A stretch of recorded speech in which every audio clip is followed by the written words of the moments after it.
الكلام اللي قاله الأسطورة ديغو إرماندو مارادونا عام 2018 صار في كأس العالم 2026. أكيد بتسأل شنو الكلام اللي قاله مارادونا. في 2018 تم اختيار أمريكا وكندا والمكسيك لتنظيم كأس العالم 2026. الكلام هذا عام 2018. سألوا الأسطورة مارادونا رأيك في هذا الاختيار. شنو قال؟ يعني تنبأ بحاجات حدثا في كأس العالم حاليا.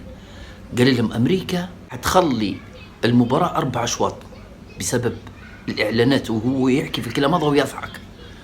وقال من المباراة حتوصل إلى 100 دقيقة بدل ما 90 دقيقة. وفعلا هذا اللي صار تو في كأس العالم. لما سألوا على كندا قالوا ما عندهم الشغف بكرة القدم وعندهم التزلج، أكيد يفرحوا بالتزلج أكثر من كرة القدم. المكسيك قال هي الأكثر فرحة بهذا المونديال، ولكن حتجاوز دور المجموعات وتلعب مباراة أو 2 حتكون ضد يا أما ألمانيا أو البرازيل وتطلع من كأس العالم. هذا اللي قاله ديغو أرماندو مارادونا.